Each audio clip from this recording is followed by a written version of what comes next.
ഇത്തരത്തിൽ ട്രാൻസ്ജെൻഡർ ക്ഷേമം ലക്ഷ്യമിട്ടുകൊണ്ട് ചികിത്സാനീതിയും നമ്മുടെ തിരുവനന്തപുരം ലോ കോളേജും ചേർന്നുകൊണ്ട് ഈ ആരോഗ്യ മേഖലയിലെ എന്താ പറയുക ഏകോപനം എന്ന ഈ ഒരു വിഷയത്തിൽ നടത്തുന്ന ഈ ഒരു നാഷണൽ ലെവൽ എന്താ പറയുക വർക്ക്ഷോപ്പിന് എൻ്റെ എല്ലാവിധ ആശംസകളും ആദ്യമായി പറയുന്നു. ആരോഗ്യരംഗങ്ങളിലെ ഏകോപനം എന്ന് പറയുമ്പോൾ നമ്മൾ ശരിക്കും കമ്മ്യൂണിറ്റികൾ, എനിക്ക് തോന്നുന്നത് ഞാൻ ആദ്യമായിട്ട് പറയാൻ വരുന്നൊരു വിഷയമെന്ന് പറയുന്നത് വർഷങ്ങൾക്ക് മുമ്പ് കമ്മ്യൂണിറ്റികളുടെ ഇടയിൽ ഇപ്പോൾ ഫൈസു നമ്മളൊക്കെ ഏകദേശം സർജറിക്ക് എനിക്ക് തോന്നുന്നു 2008 കാലഘട്ടങ്ങളിലൊക്കെ കമ്മ്യൂണിറ്റികളിലൊക്കെ ഭയങ്കര ബോൾഡായിട്ടുള്ള അല്ലെങ്കിൽ എന്തും നേരിടാൻ ശക്തിയായിട്ടുള്ള ആളുകളായിരുന്നു. ഞാനടങ്ങുന്ന കമ്മ്യൂണിറ്റികൾ ഈ നമ്മുടെ ഒരു ട്രാൻസ്ജെൻഡർ ഐഡൻറ്റിറ്റി തുറന്നു പറഞ്ഞ് മുന്നോട്ട് വരുന്ന കാലഘട്ടം എന്ന് പറയുന്നത്. അന്നൊന്നും ഒരു വിഷയവും നമ്മളെ ബാധിക്കുക കൂടിയില്ലായിരുന്നു. എന്ന് പറഞ്ഞാൽ മാനസിക ആരോഗ്യം എന്ന് പറയുന്നത് എനിക്ക് തോന്നുന്നത് മറ്റുള്ള സമൂഹത്തിനെക്കാട്ടും കൂടുതൽ കമ്മ്യൂണിറ്റികൾക്കുണ്ടായിരുന്നു. കാരണം എന്തൊരു വിഷയങ്ങളിലും എന്തും നേരിടാൻ അവർക്ക് ഭയങ്കര മനോധൈര്യം ഉണ്ടായിരുന്ന ഒരു കാലഘട്ടം ഉണ്ടായിരുന്നു. 2008 മുതൽ ഒരു 2014 ഞാനൊക്കെ നല്ല ചെറുതാണ്. എനിക്ക് കൂടുതലായിട്ടും കുറേ ആളുകളെ കോഴിക്കോട് ഒക്കെയുള്ള ആളുകളൊക്കെ ആയിട്ടൊക്കെ നാസർ MCF ഇവരൊക്കെ ആയിട്ടുള്ള കോണ്ടാക്റ്റുള്ള സമയങ്ങളിലൊക്കെ അന്ന് ഭയങ്കരമായിട്ട് ആർക്കും ഒരു വിഷയങ്ങളും ഇല്ല, എല്ലാവരും നല്ല രീതിയിൽ എന്തിനും നേരിടാൻ തയ്യാറായിട്ട് മനസ്സുറപ്പിച്ച് നിൽക്കുന്ന ഒരു കാലഘട്ടമാണ്. ഫൈസുമൊക്കെ സത്യം പറഞ്ഞു കഴിഞ്ഞാൽ ഞങ്ങളൊക്കെ വരുന്നതിൻ്റെ വർഷങ്ങൾക്ക് മുമ്പേ കമ്മ്യൂണിറ്റിയുടെ ഇടയിൽ പ്രവർത്തിക്കുന്ന ഒരു വ്യക്തിയാണ്. പക്ഷേ ഇന്ന് അങ്ങനെയല്ല. ഇന്ന് ശരിക്കും ട്രാൻസ്ജെൻഡർ വ്യക്തികളുടെ മെൻ്റൽ ഹെൽത്ത് എന്ന് പറയുന്നത് നിങ്ങൾക്ക് തന്നെ അറിയാം, വർഷത്തിൽ 3, 4, 5 സൂയിസൈഡാണ് കമ്മ്യൂണിറ്റികളുടെ ഇടയിൽ റിപ്പോർട്ട് ചെയ്യുന്നത്. ഇപ്പോൾ അടുത്ത് തന്നെ ഒരു 4 ദിവസം മുമ്പ് നാളെ മരിച്ച കുട്ടിയുടെ ഫങ്ഷനാണ്. ഒരു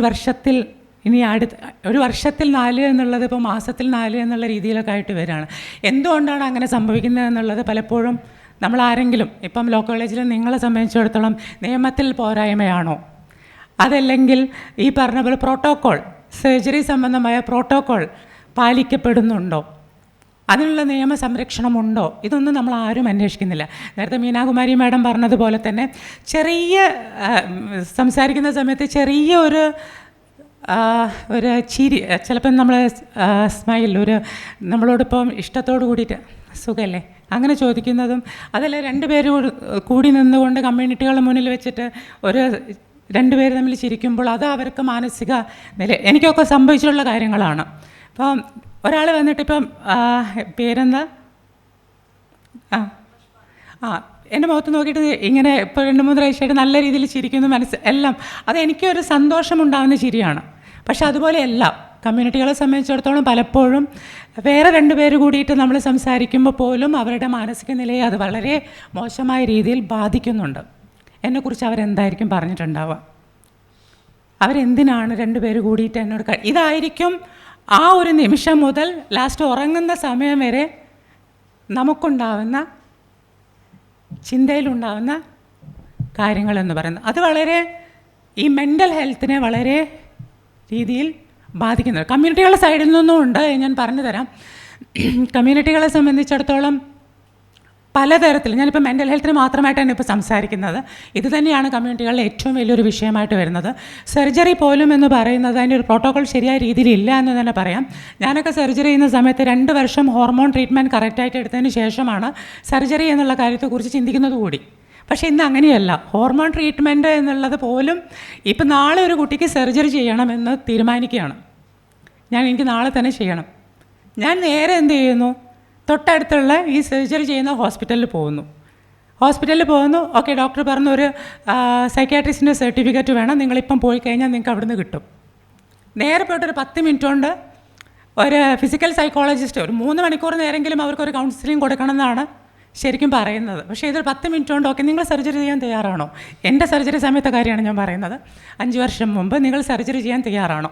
ഓക്കെ, കുഴപ്പമൊന്നുമില്ല, നിങ്ങൾക്ക് അതിനോട് ഭയങ്കര അതിയായ ആഗ്രഹമുള്ളത് കൊണ്ടല്ലേ? യെസ്. നിങ്ങൾക്ക് അതിൻ്റെ കോംപ്ലിക്കേഷൻസ് വല്ലതും അറിയോ? അങ്ങനെയുള്ളൊരു ചോദ്യം അവിടെ എനിക്ക് വന്നിട്ടില്ല. കോംപ്ലിക്കേഷൻസ് വല്ലതും അറിയോ എന്നുള്ളത് ആ ഡോക്ടർ സർജറി ചെയ്യാൻ സമ്മതമല്ലേ? ഹോർമോൺ ചെയ്യുന്നുണ്ടോ? ഇതൊന്നും ചോദിച്ചിട്ടില്ല. നിങ്ങൾക്ക് സർജറി ചെയ്യാൻ താല്പര്യമാണോ? ആ തീരുമാനിച്ചുറപ്പിച്ചതല്ലേ? ഓക്കെ, ശരി, പോയി ചെയ്തോളൂ. നേരെ കൊടുക്കുന്നു, പിറ്റേത്തെ ദിവസത്തെ ഒരു ഡേറ്റ് തരുന്നു. കറക്റ്റ് പിറ്റേത്തെ ദിവസം നിങ്ങൾക്ക് എന്നാണ്, നാളെ ഒരു ഡേറ്റ് ഉണ്ട്, അത് കഴിഞ്ഞ് ഒരു 1 വീക്ക് കഴിഞ്ഞിട്ടൊരു ഡേറ്റ് ഉണ്ട് എന്ന് പറയുന്നു. ആ ഡേറ്റിന് നമുക്ക് കൺവീനിയൻ്റ് ആയിട്ടുള്ള ഡേറ്റ് നാളെ വേണമെങ്കിൽ നാളെ നമുക്ക് സെലക്ട് ചെയ്യാം. സർജറി കഴിഞ്ഞ് നമുക്ക് എന്ത് ചെയ്യാം, പുറത്തേക്ക് ഇറങ്ങാം. ഇതാണ് ഇപ്പോഴും കേരളത്തിലെ മാത്രമല്ല മറ്റ് പുറത്തുള്ള പല ഹോസ്പിറ്റലുകളിലും നടക്കുന്നത്. അത് ഇപ്പോൾ ഒരു പ്ലാസ്റ്റിക് സർജൻ, ഒരു വിദഗ്ധ സമിതി തന്നെ രൂപീകരിക്കണം എന്നുള്ളത് നമ്മൾ സർക്കാരിനോട് ഒരുപാട് ആവശ്യപ്പെട്ടിട്ടുണ്ട്. അത് പ്രോട്ടോക്കോളായിട്ട് വരുന്നുണ്ട്, പക്ഷേ അത് ശരിയായ രീതിയിൽ നടപ്പിലാവുന്നില്ല എന്നുള്ളതാണ് യാഥാർത്ഥ്യം. ഈ സർജറി സംബന്ധമായ വിഷയങ്ങൾക്ക് മുന്നേ ഒരു വ്യക്തിയെ സംബന്ധിച്ചിടത്തോളം ആ വ്യക്തി മാനസികപരമായി ഇതിന് തയ്യാറെടുത്തിട്ടുണ്ടോ എന്നുള്ളതോ, അല്ലെങ്കിൽ സർജറിക്ക് ശേഷം ഇത്രത്തോളം കോംപ്ലിക്കേഷൻസ് വരുമ്പോൾ നിങ്ങളത് ഫേസ് ചെയ്യണം, അത് ഇത്ര തരത്തിൽ ഇതായിരിക്കണം, ഈ രീതിയിലായിരിക്കണം അത് ചെയ്യേണ്ടത് എന്നുള്ളതൊന്നും പറഞ്ഞു കൊടുക്കാനൊന്നും ഇപ്പോഴും എന്തല്ല നമ്മളെ കൂട്ടത്തിൽ മാത്രമല്ല അതിനുള്ളൊരു സംവിധാനം നിലവിലില്ല എന്ന് തന്നെയാണ് പറയേണ്ടത്. ഈ സൂയിസൈഡ് നടന്നിരിക്കുന്ന കമ്മ്യൂണിറ്റികളോടൊക്കെ നിങ്ങൾക്ക് ശരിക്കും അവർ പെട്ടെന്നുണ്ടാകുന്ന തീരുമാനങ്ങളാണ് എന്ന് പറഞ്ഞാൽ, ഇപ്പോൾ ലാസ്റ്റ് റൂബി എന്ന് പറഞ്ഞ ആൾ, ഇപ്പോൾ ട്രിവാൻഡ്രത്ത് മരിച്ചൊരു കുട്ടി എന്ന് പറഞ്ഞാൽ, ഈ മരിക്കുന്നതിൻ്റെ പിറ്റേത്തെ ദിവസം ഒരു ഫംഗ്ഷൻ എറണാകുളത്ത് ജൽസ ഒരു ഫംഗ്ഷൻ നടക്കുകയാണ്. അതിന് വേണ്ടിയിട്ടുള്ള സാരി, അതിൻ്റെ ഡ്രസ്സുകൾ, നാളെ പോകുമ്പോൾ നമുക്ക് അടിപൊളിയായിട്ട് പോകണം, എല്ലാവരും ഒരുപോലെ ഡ്രസ്സ് എടുത്തിട്ട് പോകണം എന്നൊക്കെ പറഞ്ഞ് നിങ്ങൾ രാവിലെ 10 മണിയാകുമ്പോൾ എൻ്റെ വീട്ടിലേക്ക് വരൂ, എന്നിട്ട് നമുക്ക് ഇവിടുന്ന് ഒരുമിച്ച് പോവാം എന്നൊക്കെ പറഞ്ഞ് ഈ ജൽസ നടക്കുന്ന കുട്ടിക്ക് കൊടുക്കാനുള്ള സാരി വരെ വാങ്ങി വെച്ച ആളാണ്. ഒരു നിമിഷ നേരം കൊണ്ട് 10 മണി അല്ല, എനിക്ക് തോന്നുന്നു ഒരു 8 മണിയോ ആ സമയത്താണ് നാളെ രാവിലെ വരണമെന്ന് പറഞ്ഞ് കൂട്ടുകാരികളെ വിളിച്ച് സംസാരിക്കുന്നതും ഒക്കെ. രാത്രി എപ്പോഴാണ് ഇത് സംഭവിച്ചത് എന്നുള്ളത് പോസ്റ്റ്മോർട്ടം റിപ്പോർട്ട് വന്നു കഴിഞ്ഞാൽ അറിയാം. രാവിലെ ഈ കുട്ടികൾ 10 മണിക്ക് വരാൻ പറഞ്ഞപ്പോൾ 10 മണിക്ക് കൂട്ടാൻ വേണ്ടി പോയപ്പോഴാണ്. അപ്പോൾ അതേ അവസ്ഥയാണ് അനന്യയ്ക്ക്. 2 മണിക്ക് ഫുഡ്, നിങ്ങൾ വരുന്ന സമയത്ത് ഫുഡ് വാങ്ങിയിട്ട് വരണം എന്ന് പറഞ്ഞ ആളാണ്. എനിക്ക് കൂടി ഫുഡ് വാങ്ങിയിട്ട് വരണം, എനിക്കുള്ള ചെരുപ്പുണ്ടോ നോക്കൂ എന്ന് അനന്യ കറക്റ്റായിട്ട് ആ കുട്ടികളെ വിളിച്ച് പറഞ്ഞ ഒരു വ്യക്തിയാണ് അനന്യ. 2:50 അനന്യ എന്ത് ചെയ്യുന്നു? അപ്പോൾ ഇതൊക്കെയാണ്. അപ്പോൾ എന്താ അവിടെ സംഭവിക്കുന്നത്? ചെറിയൊരു വിഷയങ്ങൾ പോലും കമ്മ്യൂണിറ്റികൾക്ക് എന്ത് ചെയ്യാൻ പറ്റുന്നില്ല, താങ്ങാൻ വേണ്ടി പറ്റുന്നില്ല. അല്ലെങ്കിൽ അവർ പലപ്പോഴും പല രീതിയിൽ ഈ മെൻ്റൽ ഹെൽത്തിനെ അവരെ ചെറിയ കാര്യങ്ങൾ പോലും വല്ലാത്ത രീതിയിൽ അവരെ ബാധിക്കുന്നുണ്ട്. അത് നമുക്ക് ഏത് തരത്തിൽ നിയമത്തിൻ്റെ സംവിധാനത്തോടു കൂടി മാറ്റിയെടുക്കാൻ വേണ്ടി പറ്റും എന്നുള്ളതാണ് നമ്മൾ ആദ്യം ആലോചിക്കേണ്ടത്. എനിക്ക് പോലും ഇപ്പോൾ സത്യം പറഞ്ഞാൽ ഞാൻ കാരണം അനന്യ എന്ന് പറഞ്ഞ വ്യക്തി കേരളത്തിലെ വൺ ഓഫ് ദ ബെസ്റ്റ്, അല്ലെങ്കിൽ അത്രയും എന്താ പറയുക, ബോൾഡായിട്ടുള്ളൊരു വുമണായിരുന്നു. ഞങ്ങളുടെയൊക്കെ അനന്യയെ കണ്ടിട്ടായിരുന്നു പല കാര്യങ്ങളും. അനന്യ ഒരു കാര്യം ചെയ്യുവാണെങ്കിൽ അതിനൊക്കെ കറക്റ്റ് തെളിവുകളുണ്ടാവുമായിരുന്നു. ഒരു കോൾ വരികയാണെങ്കിൽ അത് റെക്കോർഡ് ചെയ്ത് വെക്കുമായിരുന്നു. അതുപോലെ തന്നെ എന്ത് കാര്യങ്ങൾക്കും മുന്നിൽ നിന്നിട്ട് നമ്മളെ ആരെയാണ് പേടിക്കേണ്ടത് എന്നുള്ളത് നമ്മളോട് കൂടി പറഞ്ഞു തന്ന ഒരു വ്യക്തിയാണ്. കമ്മ്യൂണിറ്റികൾക്ക് ഏറ്റവും പ്രിയപ്പെട്ടവളായിരുന്നു.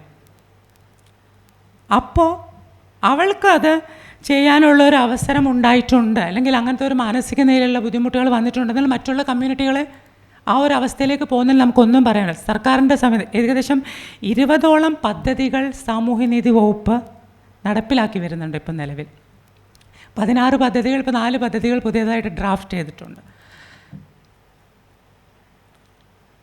ഇതൊക്കെ കമ്മ്യൂണിറ്റികളുടെ വെൽബീയിങ്ങിന് വേണ്ടിയിട്ട്, ക്ഷേമത്തിന് വേണ്ടിയിട്ട് സർക്കാർ നടപ്പിലാക്കുന്ന പദ്ധതികളാണ്. പക്ഷേ ഇതൊന്നും കമ്മ്യൂണിറ്റികളിലേക്ക് യഥാർത്ഥമായ കമ്മ്യൂണിറ്റികളിലേക്ക് എത്തുന്നില്ല. ഇത് തന്നെയാണ് ഏറ്റവും വലിയ വിഷയവും. അപ്പോൾ ഇത്തരത്തിലുള്ള ഈ പ്രോഗ്രാമുകളൊക്കെ കണ്ടക്ട് ചെയ്യുമ്പോൾ നമ്മൾ ചിന്തിക്കേണ്ട ഒരു കാര്യമുണ്ട്. നേരത്തെ ചെറിയ വിഷയങ്ങളിൽ പോലും കമ്മ്യൂണിറ്റികൾ വിഷമിക്കുമെന്ന് പറയുന്നതിന് കാര്യമാണ്, കമ്മ്യൂണിറ്റികളെ വിളിക്കാൻ പല പേരുകളുണ്ട്. പക്ഷേ ഒരു പേര് മാത്രമേ നിയമപരമായിട്ടൊന്ന് ട്രാൻസ്ജെൻഡർ പേഴ്സൺസ്, ട്രാൻസ്ജെൻഡർ വ്യക്തികൾ. നേരത്തെ തന്നെ പറഞ്ഞു, നമ്മൾ ഇപ്പം മീനാകുമാരി മാഡം പറഞ്ഞു 3rd ജെൻഡർ എന്ന് പറഞ്ഞു. നമ്മൾ ആലോചിക്കേണ്ട ഫസ്റ്റ് ആരാണ്, സെക്കൻഡ് ആരാണ്, തേർഡ് ആരാണെന്നുള്ളത്. അതെ, ഫസ്റ്റ് ജെൻഡർ ആരാണ്? മെയിലാണോ? സെക്കൻഡ് ജെൻഡർ ഫീമെയിലാണോ? Third gender transgender. 116ഓളം ജെൻഡറുകൾ ഉണ്ട്. അപ്പോൾ ഇവരെയൊക്കെ നമ്മൾ എത്രാമത്തെ സ്ഥാനങ്ങളിലേക്ക് കൊടുക്കേണ്ടി വരും? അപ്പം ഇതൊന്നും 1, 2, 3 സ്ഥാനങ്ങളായിട്ട് ജയശ്രീ മേഡം ഇവിടെ ഉണ്ട്. എന്തെങ്കിലും ഞാൻ പറയുന്ന കാര്യങ്ങളിൽ തെറ്റുകളുണ്ടെങ്കിൽ ജയശ്രീ മേഡത്തെ സംബന്ധിച്ചിടത്തോളം എൻ്റെ ലൈഫ്, എൻ്റെ ജീവിതത്തിൽ നടക്കുന്ന കാര്യങ്ങൾ, ഞാൻ അനുഭവിച്ച കാര്യങ്ങളാണ് ഇപ്പോൾ സത്യം പറഞ്ഞു കഴിഞ്ഞാൽ നിങ്ങളോട് ഷെയർ ചെയ്യുന്നത്. ഇപ്പോഴും നടക്കുന്ന കാര്യങ്ങളാണ് ഇതൊക്കെ. ഇപ്പോൾ ഇന്നലെ നമ്മൾ ട്രെയിനിൽ വരുന്ന സമയത്ത് ഞാൻ മാവേലിയിൽ കയറി, ഞാൻ അവിടെ നേരെ കയറിയിട്ട് കിടന്ന് ഉറങ്ങി. രാവിലെയാണ് ഇവിടെ എത്തുന്നത്. തൊട്ട് താഴെ ഞാൻ ഇറങ്ങി വരുന്ന സമയത്ത് ഒരു ചേട്ടൻ ചോദിച്ചു, നിങ്ങൾ ശരിക്കും ട്രാൻസ് ആണ്? അപ്പോൾ ചോദിച്ചാൽ എന്താ? അല്ല, നിങ്ങൾ നേരെ കയറി കിടന്നു മുകളിൽ. ട്രാൻസൊക്കെയാണ് എല്ലാവരോടും കമ്പനിയൊക്കെ ആയിട്ട് ഇരിക്കില്ലേ, എല്ലാവരോടും സംസാരിച്ചിരിക്കില്ല. ഞാൻ പറഞ്ഞു, എനിക്ക് ഉറങ്ങാനാണ്, എനിക്ക് അവിടെ നാളെ ഒരു ഫംഗ്ഷനാണ്. അപ്പോൾ അവിടെ ചെന്നിട്ട് നേരെ കയറി കിടന്ന്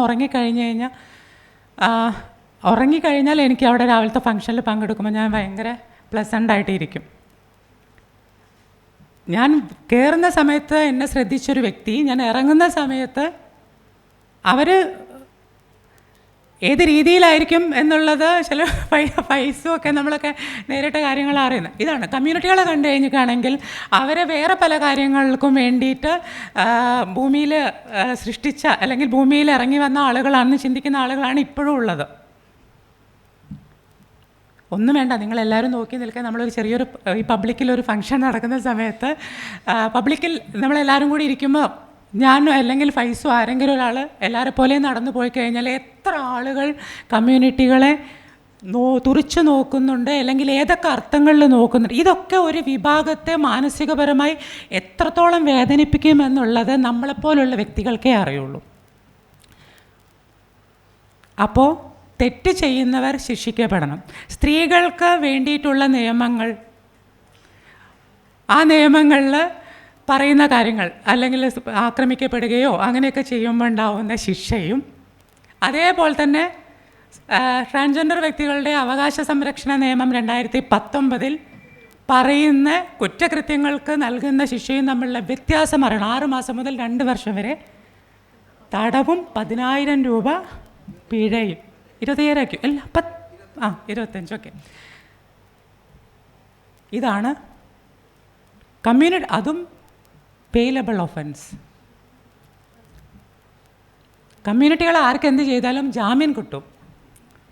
അവർക്ക് വേണ്ടി പ്രത്യേകമായി ഉണ്ടാക്കിയ ഈ നിയമത്തിൽ പോലും അവർക്ക് സംരക്ഷണമുണ്ടോ? ഇല്ല എന്നുള്ളതാണ് യാഥാർത്ഥ്യമാണ്. ഇതൊക്കെ മാറണം.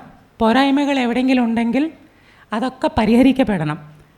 ഏത് നിയമത്തിൽ എന്തൊക്കെ ഒരു സമൂഹത്തെ സംരക്ഷിക്കാൻ വേണ്ടി നമ്മളുണ്ടാക്കുന്ന നിയമങ്ങളിലും നമ്മളുണ്ടാക്കുന്ന വ്യവസ്ഥകളിലും നമ്മൾ ചെയ്തു വയ്ക്കുന്ന വ്യവസ്ഥകളിലൊക്കെ പോരായ്മകളുണ്ടെങ്കിൽ അതെന്ത് ചെയ്യണം? പരിഹരിക്കപ്പെടണം. അത് മാറ്റാൻ വേണ്ടിയിട്ട് എന്ത് ചെയ്യണം? നമ്മളെല്ലാവരും പണ്ട് മുതലേ ഫൈറ്റ് ചെയ്ത പോലെ ഫൈറ്റ് ചെയ്ത് വരണം. ഈ ഒരു പ്രോഗ്രാമുകൾ കൊണ്ട് ലക്ഷ്യമിടേണ്ടതും അത് തന്നെയാണ്. അപ്പോൾ ഇവിടുന്ന് അങ്ങോട്ടുള്ള ഈ ട്രാൻസ്ജെൻഡർ ക്ഷേമം ലക്ഷ്യമിട്ടുകൊണ്ടുള്ള ഈ പറഞ്ഞ ലോ കോളേജിൻ്റെയും പിന്നെ അതുപോലെ തന്നെ നമ്മുടെ ചികിത്സാനീതിയുടെയും ഇതിന് മാത്രമല്ല എല്ലാവിധ പ്രവർത്തനങ്ങൾക്കും എല്ലാവിധ ആശംസകളും അറിയിച്ചുകൊണ്ട് ഈ ഒരു നാഷണൽ വർക്ക്ഷോപ്പ് ഇനോഗ്രേറ്റ് ചെയ്തതായിട്ട് അറിയിക്കുന്നു. Thank you.